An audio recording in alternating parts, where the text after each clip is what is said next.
Magandang buhay mga kamyendi, it's me again, Yuki, aka Yuki the Pogi, ang batang mahilig kumain. For today's video mga kamyendi, kami po yan dito sa klinik ni Dr. Abilandres sa Better Health Animal Clinic, Livestock and Consultancy. Schedule po kasi ng aking kapatid na si Hoshi sa kanyang 5-in-1 vaccine. Di ko naman nakalain na sa aking pagsama, ako pala ipapacheck up ni Mami at Daddy gawa nang may napansin silang kakaiba sa aking pakagabi. At nung tinignan ito ni Doktora, narinig kong sinabi niya na ito raw ay isang pigsa at ako daw ay mag-undergo ng laser therapy for leak granuloma. Hindi ko nga lubos maisip mga kamiyandi kung bakit ako nagkaroon nito.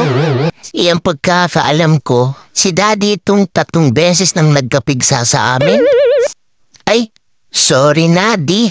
Secret lang pala natin yun.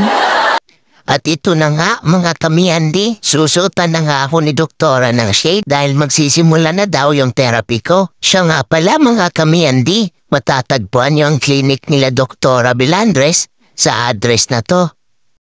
At kung may mga concern kayo sa mga fur babies nyo, huwag na kayong mag-atubili na dalhin sila dito dahil hindi lang mababait yung mga staff, kundi sobrang ganda pa ng serbisyo.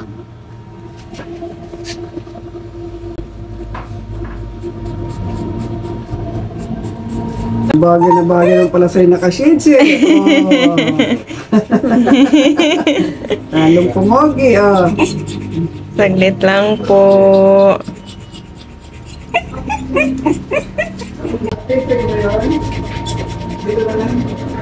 Good boy yung kuya eh. Ayaw niya po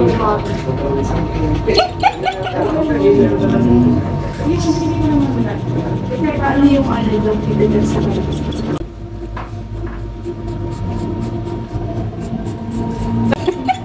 Wag po maingay, wag po maingay. Hello. Asan ba?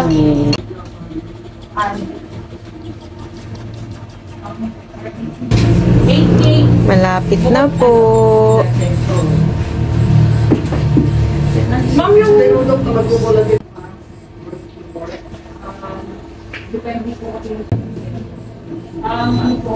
Yay!